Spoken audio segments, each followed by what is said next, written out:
আপনারা জানেন যে প্রবাসে আমাদের বাংলাদেশি ভোটার যারা আছেন তাদের এবারে ইনশাল্লাহ ভোট দেওয়া আমরা নিশ্চিত করতে চাই এবং এবারের মাধ্যমটা হবে পোস্টাল ব্যালট।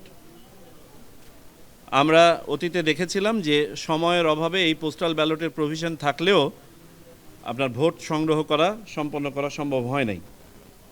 এমত অবস্থায় আমরা যে পদ্ধতিগুলো অবলম্বন করতে যাচ্ছি যে প্রবাসীদের কাছে শুধুমাত্র সিম্বল ব্যালট যাবে, সেটাই হবে তাদের পোস্টাল ব্যালট এবং সেই সিম্বল ব্যালটে যতগুলো সিম্বল থাকা দরকার সেই সিম্বলগুলো থাকবে, যাতে করে আমরা এই ট্রাভেল টাইমটা কমাতে পারি। প্রবাসীরা ভোট দিবেন সিম্বল যখন অ্যাসাইন করা হবে প্রার্থীদেরকে, তারপরে সেইভাবে তাদেরকে নির্দেশনা দেওয়া থাকবে এবং উনিও সেভাবে ডিক্লারেশন দিবেন। ভোট দেওয়ার পরে এটা ফেরত আসবে।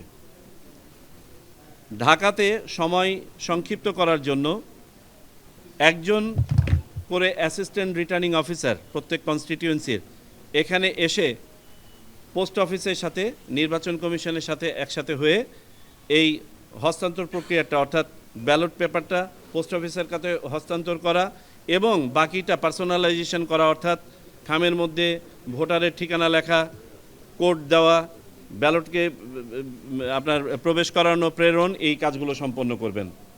আর পুরো অপারেশনটা আমাদের বাংলাদেশ পোস্ট অফিস এটা সম্পন্ন করবে আমাদের কাছ থেকে ব্যালট পেপার সংগ্রহ করার পরে।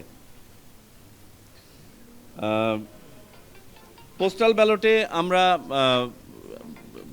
যে রেজিস্ট্রেশন প্রসেস আছে, আপনার এই রেজিস্ট্রেশন প্রসেসটা আমরা অনেক আগের থেকেই শুরু করব, আমাদের শিডিউল ঘোষণার আগ থেকেই। আমরা দেখেছি যে রেজিস্ট্রেশন প্রসেসে একটু সময় লাগবে, বিধায় এটা আমরা আগে থেকে শুরু করব। এখানে আনুমানিক 3 সপ্তাহ সময় দেওয়া হবে।